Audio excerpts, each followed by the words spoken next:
Fend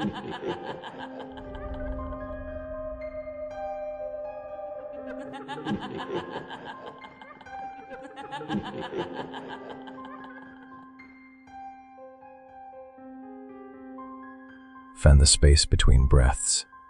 My downstairs neighbor has been dead for 6 weeks, and something is still using her mailbox. I know she's dead because I identified her body. I know something is still using her mailbox because I watched it happen last Thursday at 2 a.m. From my window, a shape that moved the way she moved, that wore her height and her particular stillness, reaching into the metal slot with fingers that stayed inside too long, and then turning, slowly, and looking up at my window with a face I couldn't see but felt looking. I haven't checked my own mail since. My name is Mara.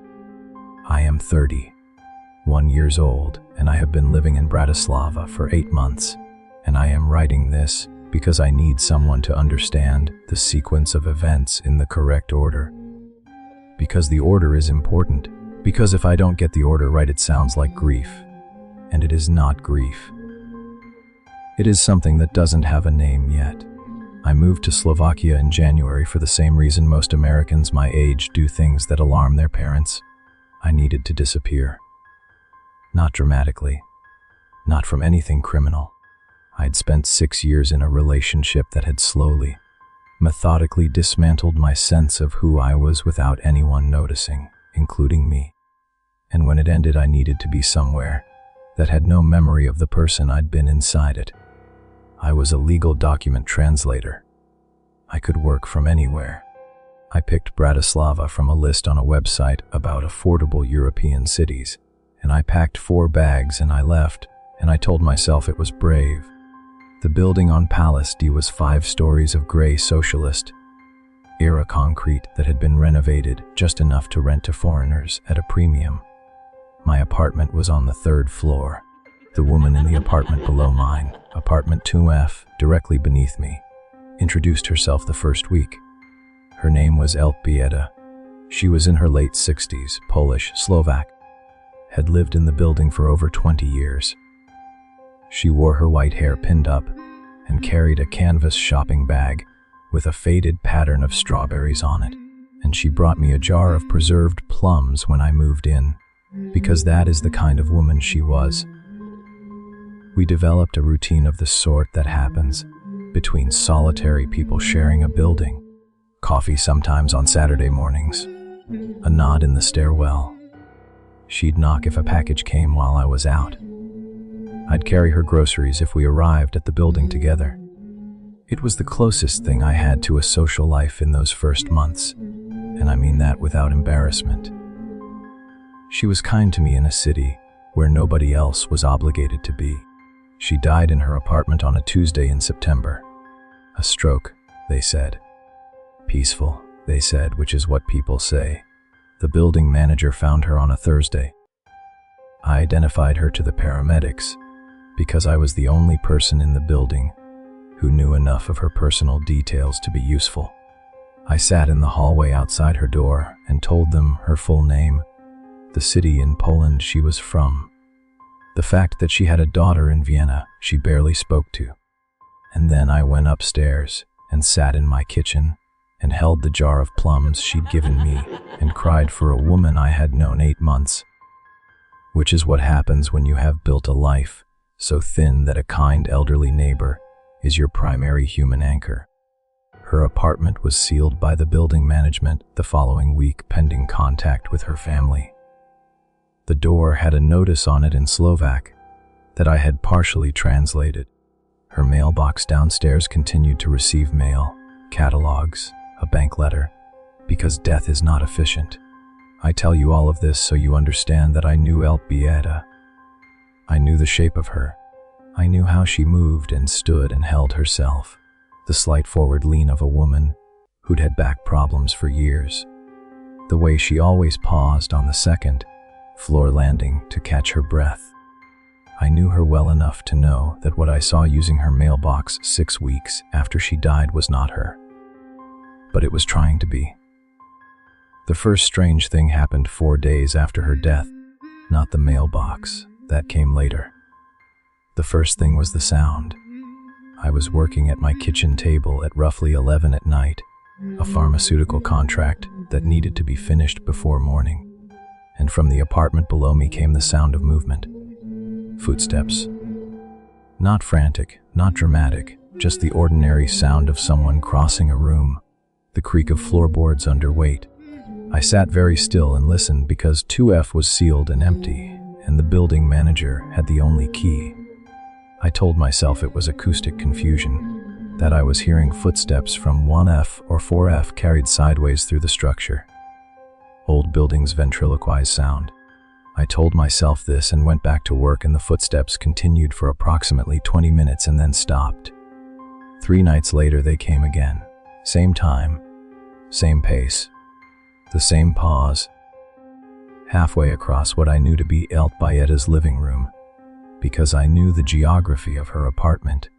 She'd shown it to me in the spring, proud of her bookshelves, and the pause came in exactly the place it would come if someone were crossing her living room and stopping at the window that overlooked the street. I went downstairs. I stood outside the door of 2F, and I pressed my ear against it and listened. The footsteps had stopped the moment I'd reached the second floor landing. The hallway smelled of something I cannot describe accurately except to say it reminded me of rain on concrete, and something older beneath that. Something without a clear referent in my experience, which itself frightened me more than if I'd been able to name it. I knocked. 3 knocks. Loud enough to matter. Silence. Then, from directly behind the door, not from across the room, not from the direction the footsteps had been coming from, but from directly behind the door, as if something had been pressed against the other side of it waiting. A sound. Not a voice. Not a knockback. A sound like someone placing their palm flat against a surface and dragging it downward. Slow. Deliberate. From the top of the door to the bottom. I went back upstairs. I wedged a chair under my door handle, and I sat with my back against the wall, and I did not sleep. The footsteps came back every 3rd night after that. Always between 11 and midnight. Always the same trajectory across the apartment below me. Always the same pause at the window. I developed an involuntary habit of tracking them while I sat at my kitchen table working. I would hear them start, and I would set down whatever I was doing, and I would sit perfectly still and follow the path of them with my eyes fixed on the floor. And sometimes I would notice that my breathing had slowed and gone quiet, and that I was sitting with the stillness of prey. In the 5th week after Bayeta's death, something new happened. I came home on a Tuesday evening to find my door unlocked. Not broken, not forced. The key had been used, or the lock had been manipulated in a way that left no physical evidence of interference. My door was simply unlocked, the handle yielding when I touched it, the door swinging inward. I stood in the hallway for a full minute before I went in. Then I went in because there was nowhere else to go. The apartment looked identical. Nothing moved. Nothing taken. Nothing added. Or so I thought until I reached the kitchen and saw it. On the kitchen table, set in the center, where I always set my coffee in the mornings, was the strawberry canvas bag. Bayeta's bag. The one she carried to the market every week. It was sitting on my kitchen table folded neatly, the strawberry pattern face up, and it smelled of whatever that hallway had smelled of: rain, concrete, the older thing beneath. I had never had that bag. She had never given it to me. It had been in her apartment when she died. I picked it up with a kitchen towel and dropped it in the trash and didn't sleep for 2 days. I called the building manager. I called him twice. The second time he came in person. A tired man named Miroslav who walked through my apartment with the energy of someone completing a task he didn't believe in. He checked the lock. He found no evidence of tampering.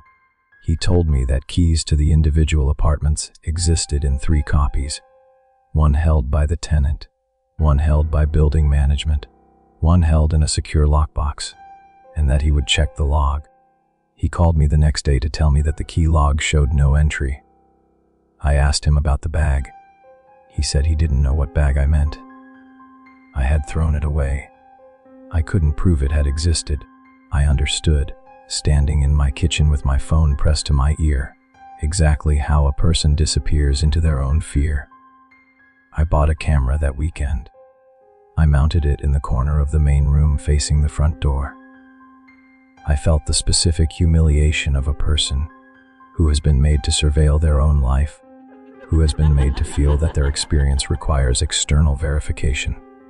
For 10 days the footage was ordinary. Me coming and going, the empty room, the light changing from the windows as the sun tracked across the day. On the 11th night the camera captured 40 seconds that I have backed up to 3 separate locations. I'll describe it. At 11:47 p.m., I am visible in the kitchen doorway in my nightclothes, having come to get a glass of water. The apartment is dark except for the kitchen light behind me. I go back to the bedroom. The apartment is then empty and still. At 11:52 p.m., something moves in the corner of the main room, not from the door, not from any window, from the corner. From the darkest part of the room, where the camera's night vision was weakest, something uncurls. That's the only word I have. It doesn't step out of the corner or emerge from it. It uncurls, the way a limb uncurls from a folded position, and the shape that results is approximately human in its proportions. But the proportions shift as it moves. The shoulders too wide, and then correcting. The neck too long, and then not. It stands in the room for 11 seconds. Then it crosses to the kitchen doorway, the same doorway I had just been standing in, and it stops there, and it faces the camera, and I know it's facing the camera, because the quality of the air in the footage changes in a way I cannot rationalize. Some photographic shift that shouldn't be possible.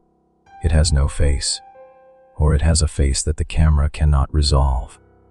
A plane of something where the face should be smooth. The night vision rendering it in gray, green, slightly luminescent in the way that eyes sometimes are in animal photographs. Then it steps into the kitchen and out of frame. I watched this footage at 6 a.m. I watched it 12 times. Then I called my sister in Portland and I told her everything, and she said, "Mara, you need to come home." And I said I know, and I meant it. And then I hung up the phone and stood in my kitchen and realized the coffee was already made. Cream stirred in, clockwise, the way I always take it. I had been in bed. I emptied the cup down the drain and watched it go and thought about the level of attention required to learn how someone takes their coffee, the sustained observation, the patience of it.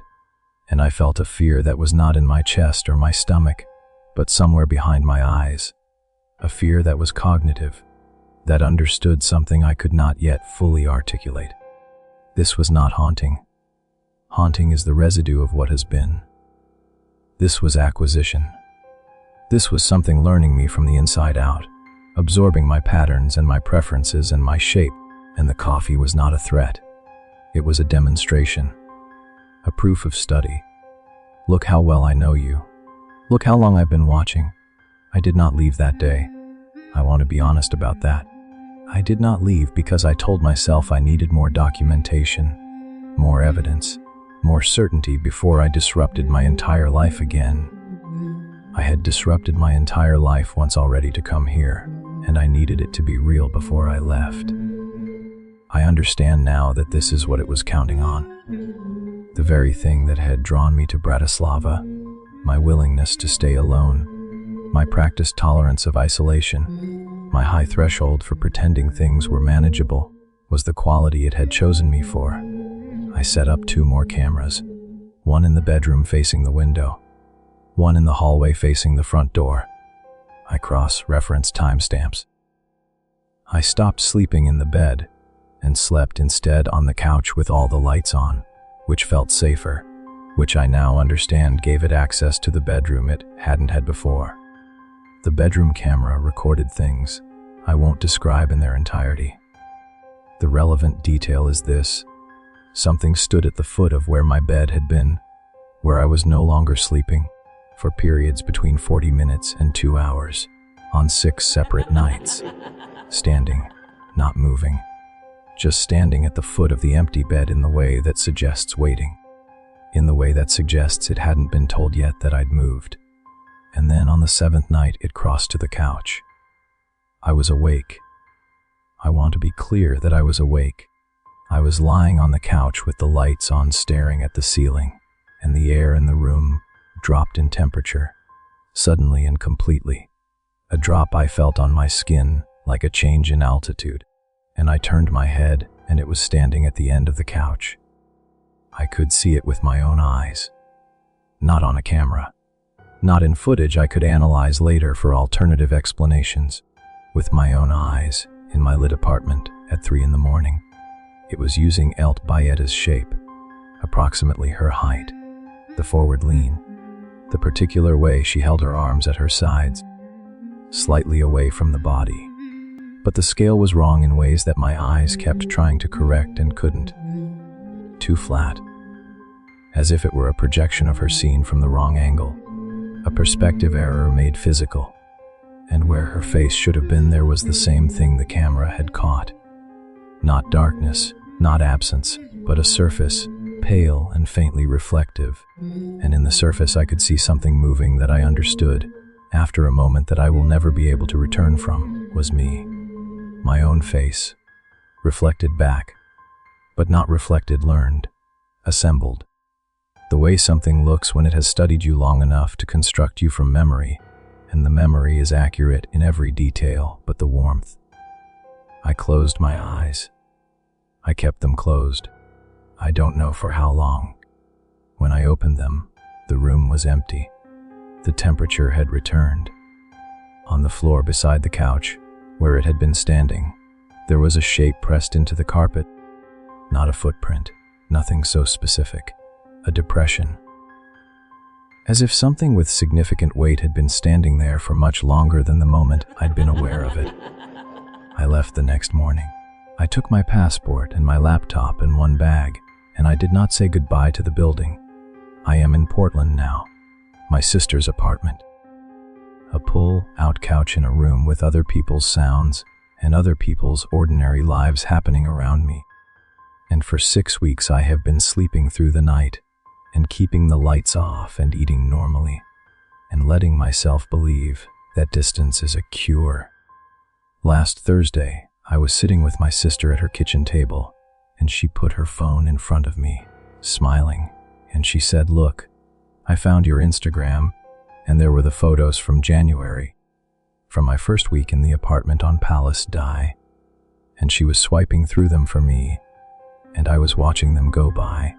The kitchen, the view from the living room window, the photo I'd taken of my own reflection in the dark glass of the balcony door on my first night, pleased with myself for being there, pleased with my own bravery. And in the reflection, in the dark glass of the balcony door, behind my reflected self, in the interior of the apartment, there was a shape standing in the corner. The same flatness, the same pale surface where the face should be.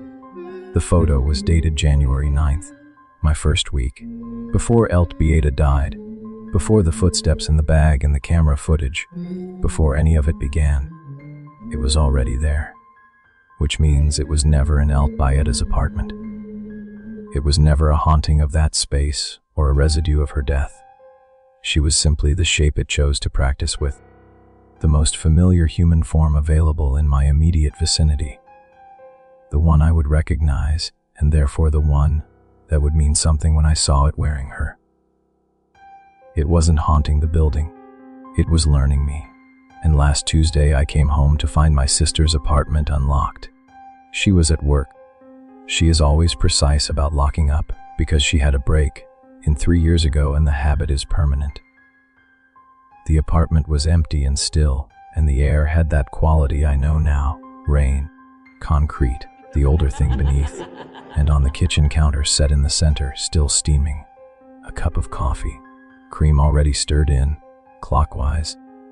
I am sitting on the floor of my sister's bathroom with the door locked. I can hear the apartment being very quiet in the way that apartments are quiet when they are not empty. I am writing this on my phone because the order matters, because if I don't get the order right it will sound like grief, and it is not grief. I don't know what it wants. I know it's been closer to me for longer than I understood. I know it has been patient the way that something is patient when it doesn't experience time the way I do. When it can stand at the foot of an empty bed for 2 hours without discomfort.